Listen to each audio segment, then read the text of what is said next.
নূহ আলাইহিসসালামের সময়ে মহাপ্লাবনের পর কাবা ক্ষতিগ্রস্ত হয় এবং পরে আল্লাহর হুকুমে হজরত ইব্রাহিম আলাইহিসসালাম তার ছেলে ইসমাইল আলাইহিসসালামকে সাথে নিয়ে তা পুনর্নির্মাণ করেন। এরপর কাবায় হজ পালিত হওয়া শুরু হয়। তবে ইব্রাহিম আলাইহিসসালামের মৃত্যুর পর কাবার আশেপাশে মূর্তি পূজা শুরু হয়। মহানবী হজরত মুহাম্মদ সাল্লাল্লাহু আলাইহি ওয়াসাল্লামের জন্মের আগে কাবার ভেতর ৩৬০টি মূর্তি রাখা হয় এবং প্রতি বছর আশেপাশে বিভিন্ন এলাকা থেকে মানুষ এখানে হজ করতে আসতো, যদিও সে হজ আল্লাহ নিয়ম অনুসারে হতো না। ৫৭০ খ্রিস্টাব্দে ইয়েমেনে নাজাশির গভর্নর ছিল আব্রাহা। সে দেখল প্রতি বছর তার দেশের লোকজন উত্তরের দিকে যাচ্ছে। তখন সে জানতে চাইলো তারা কোথায় যায়। লোকেরা উত্তর দিল, আমরা সবাই হজে যাই। আব্রাহা জানতে চাইলো কি আছে সেখানে। লোকেরা বলল, সেখানে আল্লাহর ঘর আছে। যদিও তারা মূর্তি পূজা করত, কিন্তু তারাও জানতো যে কাবা আল্লাহর ঘর।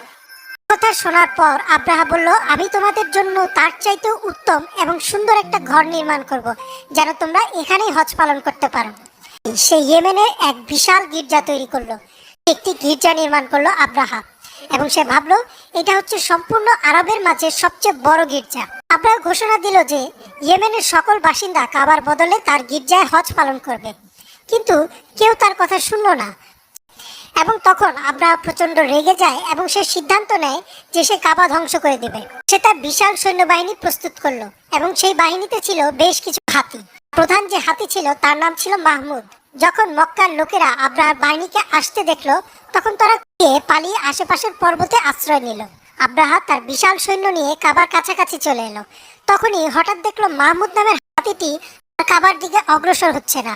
যখন তারা মাহমুদকে অন্যদিকে অগ্রসর করছিল, তখন সে যাচ্ছিল, কিন্তু কাবার দিকে মুখ ঘুরালেই সে থেমে যাচ্ছিল। ঠিক সে সময় আল্লাহ ঝাঁকে ঝাঁকে আবাবিল পাখি পাঠালেন, যাদের মুখে ছিল ছোট ছোট পাথর, এবং সেই পাথর তারা আব্রাহার বিশাল সৈন্যবাহিনীর উপর নিক্ষেপ করছিল। এ সম্পর্কে আল্লাহ কোরআনে বলেন, আপনি কি দেখেননি আপনার প্রতিপালক হাতি বাহিনীর সাথে কিরূপ ব্যবহার করেছেন?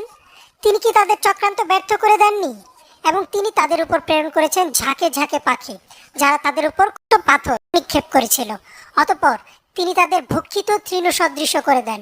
এইভাবে আল্লাহ সীমালঙ্ঘনকারীদের শাস্তি দেন। এবং এই ঘটনার কিছু মাস পরই একই বছরেই হযরত মুহাম্মদ সাল্লাল্লাহু আলাইহি ওয়াসাল্লামের জন্ম হয়।